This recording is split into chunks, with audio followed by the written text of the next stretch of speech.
स्वागत दोस्तों, अगर चैनल से के साथ सामने मौके पर चलेंगे। सबसे पहले सबसे बड़ी आपको बताएंगे दोस्तों, एक ऐसे महानगर पालिका के अंदर जहां पर कांग्रेस पार्टी ने खुलकर शिवसेना के साथ में कम सीटें होने के बावजूद बराबरी का समझौता किया था, वहां पर कांग्रेस के पीठ पर हमला किया गया है। दोस्तों बताएंगे किस तरीके से बीजेपी के साथ में हाथ मिलाकर कांग्रेस को सहयोगी ने धोखा दिया और इसकी जमकर किरकिरी हो रही है। और इसके बाद संजय राउत से भी पूछे जा रहे हैं सवाल। बताएंगे डिटेल में क्या है पूरा मामला और किस तरीके का समीकरण था। दोस्तों वहीं पर किरण रिजिजू ने शेयर किया एक ऐसा वीडियो और दावा किया कि नरेंद्र मोदी के ऊपर हमला करने वाली थी महिला सांसद। इसके बाद महिला सांसद ने बीजेपी के नेता के खिलाफ भी मानहानि करने का फैसला लिया है। दोस्तों वहीं पर उत्तर प्रदेश आ रहे हैं असदुद्दीन ओवैसी के भाई अकबरुद्दीन ओवैसी। बताएंगे उन्होंने कैसे योगी आदित्यनाथ को चैलेंज भेजा है। दोस्तों एक करके चलेंगे आज की सारी बड़ी अपडेट, सारी बड़ी जानकारी अब तक पहुंचाएंगे। लेकिन उससे पहले अगर आप भी मानते हैं कि कांग्रेस पार्टी लगातार इंडिया गठबंधन को मजबूत करने के लिए पार्टियों का साथ दे रही है, लेकिन दूसरी ओर कांग्रेस पार्टी को मिल रहे धोखे से कहीं ना कहीं विपक्ष कमजोर हो रहा है, तो इस वीडियो को लाइक करके लाल बटन दबाकर चैनल को सब्सक्राइब करके बेल आइकन दबाकर कमेंट बॉक्स अपनी राय जरूर लिखकर बताएगा। दोस्तों ज्यादा से ज्यादा वीडियो को शेयर कीजिएगा। चलते हैं सबसे पहले सबसे बड़ी ब्रेकिंग न्यूज अपडेट की तरफ, जहां पर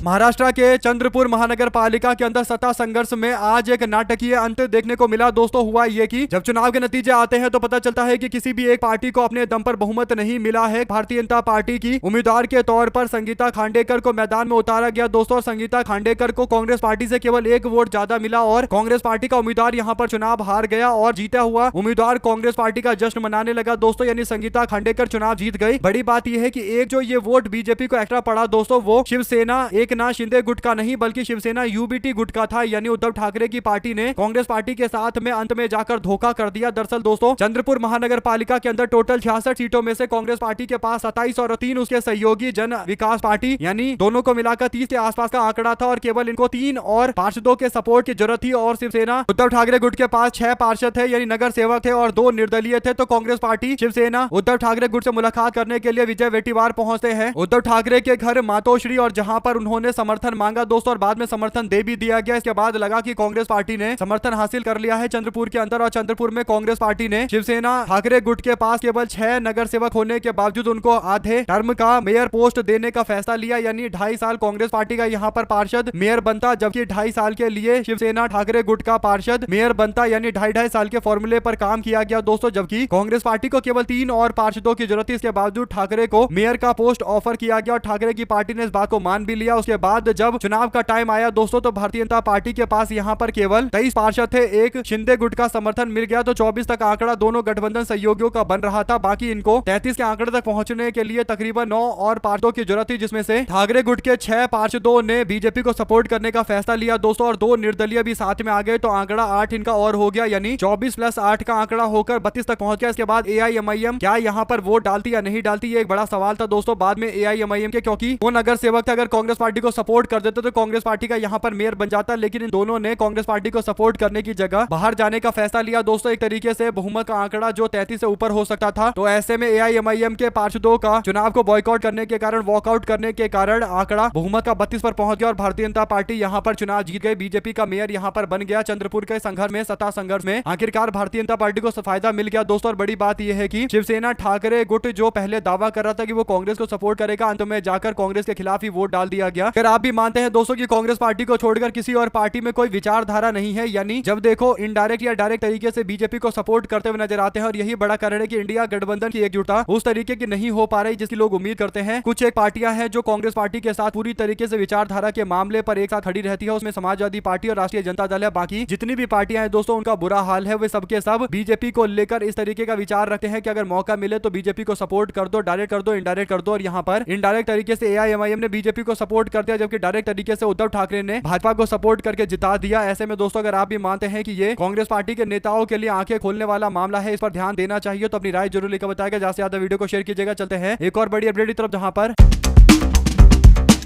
उत्तर प्रदेश में विधानसभा चुनाव भले ही अब बहुत ज्यादा दूर रहे ना हो, लेकिन राजनीतिक हलचलें जो तेज है वो तो और ज्यादा संघर्षपूर्ण देखने को मिल रही है दोस्तों। राजनीतिक हलचलें इसलिए तेज है क्योंकि एआईएमआईएम उत्तर प्रदेश की राजनीति में सक्रिय दखल देने के प्रयास कर रहा है दोस्तों। एआईएमआईएम के नेता असदुद्दीन ओवैसी की पार्टी के वरिष्ठ नेता और उनके भाई अकबरुद्दीन ओवैसी उत्तर प्रदेश के दौरे पर आ रहे हैं। अकबरुद्दीन ओवैसी ने सिर्फ अपनी पार्टी के विस्तार की बात नहीं कही है, बल्कि सीधे तौर पर उत्तर प्रदेश के मुख्यमंत्री योगी आदित्यनाथ को चेतावनी दे डाली है दोस्तों। उन्होंने कहा कि एआईएमआईएम उत्तर प्रदेश के विधानसभा चुनाव में पूरी ताकत के साथ उतरेगी खोलेगी और अपने झंडे को और ज्यादा मजबूती से गाड़ेगी। इस बयान के बाद उत्तर प्रदेश की सियासत में नई तरीके की बहस छिड़ गई है। एक जनसभा को संबोधित करते हुए अकबरुद्दीन ओवैसी ने देश के मौजूदा हालात पर खुलकर अपनी राय रखी है। दोस्तों, उन्होंने कहा कि इस देश में माथे पर तिलक लगाने वाले का जितना अधिकार है उतना सिर पर टोपी पहनने वाले व्यक्ति का भी अधिकार है और यह देश किसी एक का नहीं बल्कि हम सब का है। इस मिट्टी में हम सब लोगों ने अपनी कुर्बानी देकर इस मिट्टी को बचाया है, फांसी के फंदे तक चढ़े हैं। लेकिन अफसोस की बात यह है कि हर मुद्दे पर हिंदू मुस्लिम के चश्मे से हर मुद्दे को देखा जाता है। उन्होंने कहा कि सवाल यह है कि सारी समस्याओं की जो जड़ है वो धर्म के इर्द गिर्द हो रही राजनीति है। अकबरुद्दीन ओवैसी के मुताबिक देश की असली समस्या बेरोजगारी और महंगाई है। उन्होंने कहा कि लाखों लोगों के सिर पर आज भी छत नहीं है, पक्की छत नहीं है, अपने के लिए पानी तक नहीं है और कई इलाकों में बिजली जैसी बुनियादी सुविधाएं नहीं है। और मुख्यमंत्री योगी आदित्यनाथ को चैलेंज करते हुए उन्होंने कहा कि मिस्टर योगी, मैं यूपी आ रहा हूं, तैयार हो जाओ। उत्तर प्रदेश में AIMIM का झंडा लहराएंगे। हम उत्तर प्रदेश की ओर कूच कर रहे हैं और वहां पर अपनी पूरी ताकत के साथ अपनी स्थिति को, अपने प्रेजेंस को दिखाएंगे। अकबरुद्दीन ओवैसी ऑल इंडिया मजलिस इत्तेहादुल मुस्लिमीन के बड़े चेहरों में से एक है दोस्तों, बल्कि असदुद्दीन ओवैसी से ज्यादा उनकी लोकप्रियता है अकबरुद्दीन ओवैसी की, इसमें कोई दो राय नहीं है। आप लोग भी मानते हैं कि उत्तर प्रदेश के अंदर अकबरुद्दीन ओवैसी के आने के बाद जरूर बीजेपी के नेताओं के द्वारा विवादित बयान दिया जाएगा और उसके बाद दोस्तों फिर माहौल वैसा ही होने वाला है जिसे कहीं ना कहीं समाजवादी पार्टी और कांग्रेस पार्टी को काफी ज्यादा नुकसान हो सकता है। तो अपनी राय जरूर लिखकर बताएगा। इसके तरह अगर आप लोग कुछ और कहना चाहते हैं तभी लिखकर जरूर बताएगा। चलते हैं एक और अपडेट की तरफ, जिसमें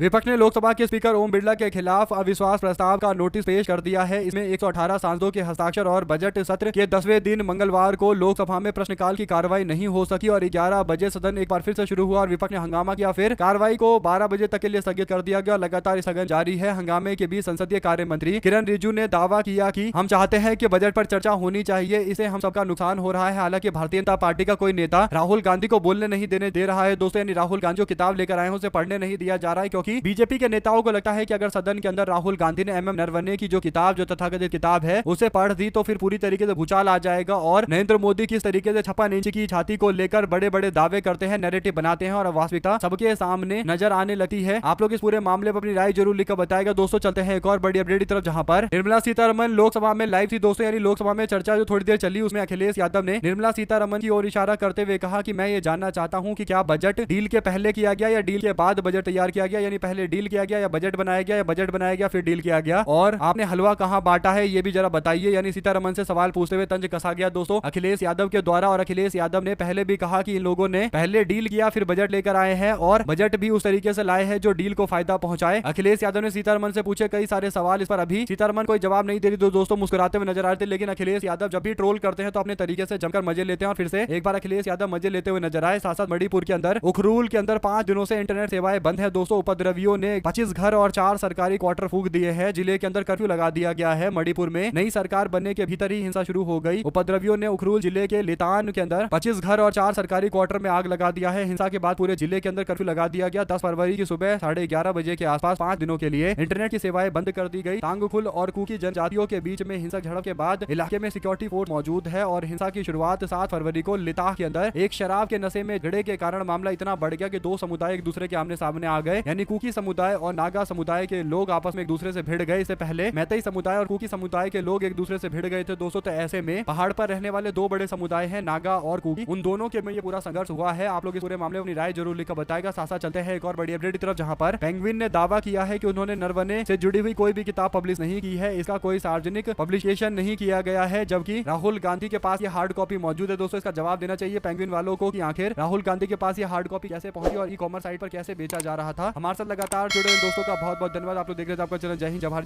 वीडियो को शेयर